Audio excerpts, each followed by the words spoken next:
সেনাবাহিনীকে জনগণের মুখোমুখি দাঁড় করানোর ষড়যন্ত্র করা হচ্ছে বলে মন্তব্য করেছেন বিএনপির ভারপ্রাপ্ত চেয়ারম্যান তারেক রহমান।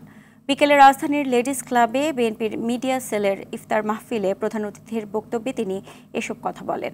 জাহিদ রহমানের সহায়তায় রফিকুল ইসলামের রিপোর্ট।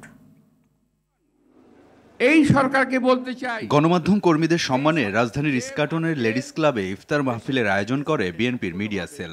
ইফতার মাহফিলে লন্ডন থেকে ভার্চুয়ালি যুক্ত হন বিএনপির ভারপ্রাপ্ত চেয়ারম্যান তারেক রহমান। প্রধান অতিথির বক্তব্যে তিনি বলেন, অতীতের মতো দেশের সার্বভৌমত্ব হুমকিতে ফেলার চেষ্টা চলছে। চলমান পরিস্থিতিতে সবাইকে ঐক্যবদ্ধ থাকার আহ্বান জানান তারেক রহমান। বাংলাদেশের নাগরিক স্বৈরাচারকে বিদায় করার জন্য নিজের গণতান্ত্রিক অধিকারকে প্রতিষ্ঠা করার নিজের জীবনকে উৎসর্গ করেছেন। তাদের এই প্রতিটি